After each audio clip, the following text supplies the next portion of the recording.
Hello friends, आज हम topic discuss करें क्लास 9 से और जो चैप्टर लिया है वो है मोशन। चलिए इस चैप्टर का न्यूमेरिकल लेते हैं। अब हम अपने न्यूमेरिकल स्टार्ट करें उससे पहले आपको कुछ चीजें समझानी जरूरी है जो इन न्यूमेरिकल्स में आपको यूज करने पड़ेंगे। देखो ध्यान से, क्या आपने जैसे ही क्वेश्चन पढ़ा कि भाई आपने न्यूमेरिकल पढ़ा है और आपको उसमें ऐसा लगे, देखिए क्या कि व्हेन अ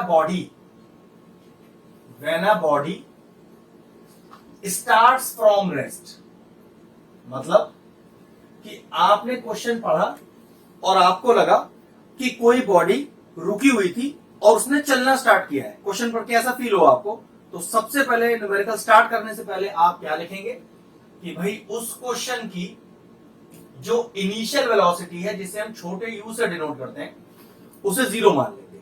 ठीक है, when a body starts from rest it's initial velocity zero. दूसरा पॉइंट क्या है, when a body comes to rest. जी हां, व्हेन अ बॉडी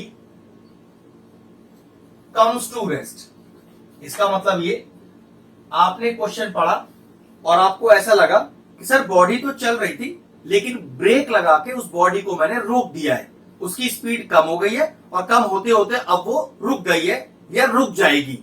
तो क्या करेंगे आप लिखेंगे उसकी फाइनल वेलोसिटी जीरो, जिसको v से डिनोट करते हैं छोटे। ठीक है, और साथ में जो उसका एक्सेलरेशन होगा वो नेगेटिव हो जाएगा।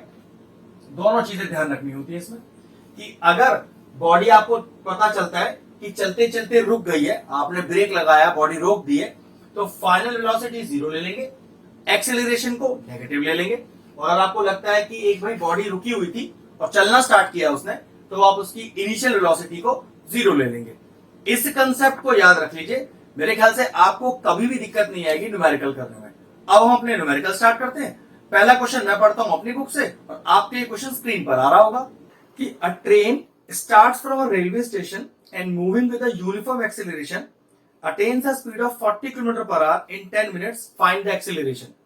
अब शुरू में मैंने आपसे क्या बोला था कि चेक करिए क्वेश्चन पढ़ के, ऐसा तो नहीं है कि चलती बॉडी रुक गई हो या रुकी हुई बॉडी ने चलना स्टार्ट किया हो। तो चेक करो कैसे कह रहा है, अ train starts from a railway station, मतलब पक्की बात है कि बॉडी रुकी हुई थी और रेलवे स्टेशन से उसने चलना स्टार्ट किया है। तो अगर रुकी हुई बॉडी ने चलना स्टार्ट किया है, if a body starts from rest, तो हमने शुरू में क्या बताया था आपको, हमने कहा था कि आपको इनिशियल वेलोसिटी, जिसको आप यू से डिनोट करते हो, इसे जीरो लेकर चलेंगे।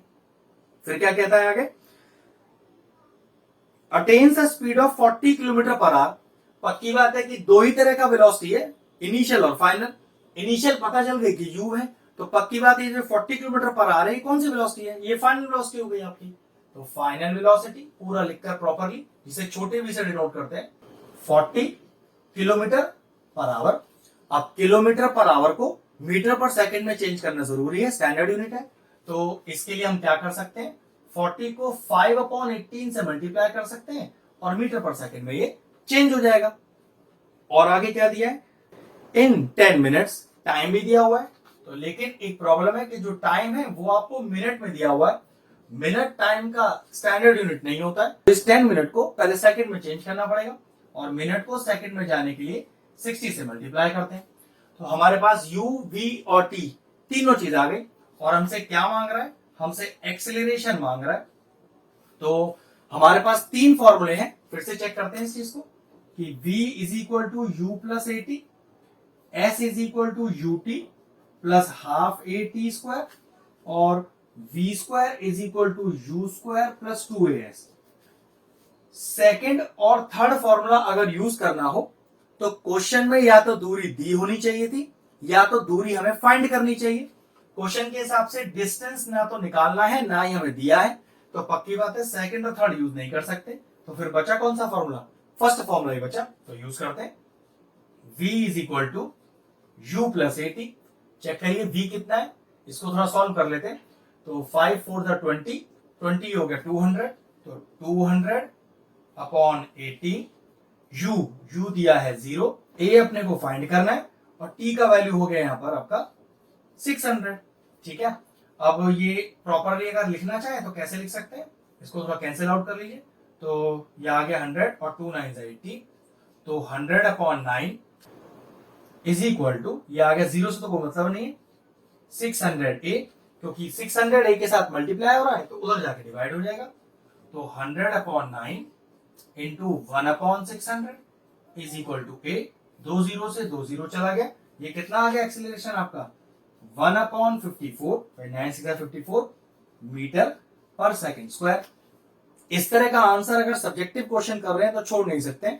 अब 1 को आपको 54 से डिवाइड करना पड़ेगा, और अगर इसको डिवाइड किया तो डिवाइड करके आएगा आपके पास 0.0185 मीटर पर सेकंड स्क्वायर। ध्यान रखिएगा, जो फाइनल आंसर होगा सब्जेक्टिव क्वेश्चन का वो हमेशा डेसिमल में ही निकल के आएगा। तो फाइनल आंसर आया 0.0185 मीटर पर सेकंड स्क्वायर। क्वेश्चन फिनिश हुआ, वीडियो फिनिश करते हैं।